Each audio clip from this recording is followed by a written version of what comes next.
Most of the Valorant player base suck at playing defense. They either full sprint, run it down, and die in 5 seconds at the start of the round, or do nothing and play passive. In this video, I'm going to show you why it's important to be proactive on defense and how to boost your individual impact in your ranked games. The reason I'm making this video is because I was looking at a VOD from a Plat 2 chamber and he stated that he is doing aim labs and improving his aim. When I watched the VOD, he was playing in the same exact position on defense, not moving and not peeking anything. He was forced to play retake the whole game and had no impact whatsoever in the game. Since that was the issue, what's the point of him aim training if he never gets to use it, since he was playing so passive? So now that we saw this Plat 2 chamber on his VOD on Ascent, I'm going to go ahead and show you a game of mine and compare it on Ascent here in this Immortal 3/Radiant lobby. Now we can kind of see the differences and see how I play on defense and how I'm proactive.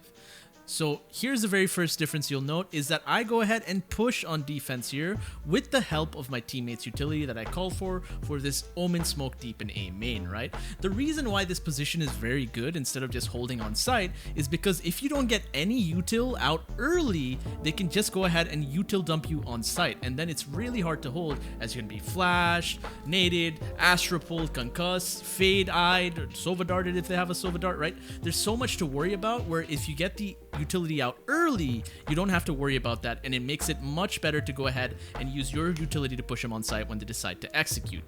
So now, not only do I go ahead and deny this utility dump on site, I give my team good information with this deep position so they can focus on other areas of the map.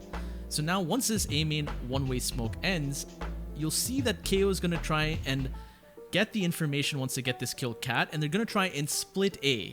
I deny KO this A main position and take his gun on our bonus, and after I see nothing else is A main, I go ahead and try and go back to A main, because now if they try and take A from cat, they have to go through Jet on this angle, Omen on this angle, and then I'm going to go ahead and be A main as well. So we have a good cross and multiple angles to go ahead and attack from, so they're definitely going to get shot in the back from one of us at least if we play correctly.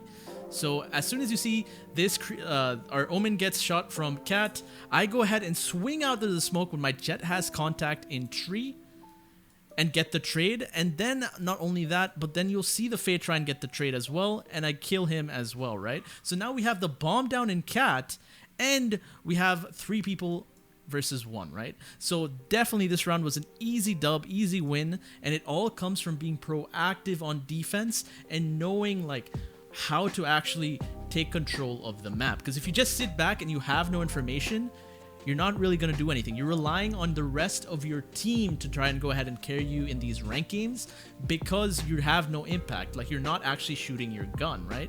You're relying on other people to win their fights. Now, this is not the only thing that Valorant players are not good at, and I'm going to go ahead and link you to my next video, which is that of how to think like a Radiant player in 5 minutes.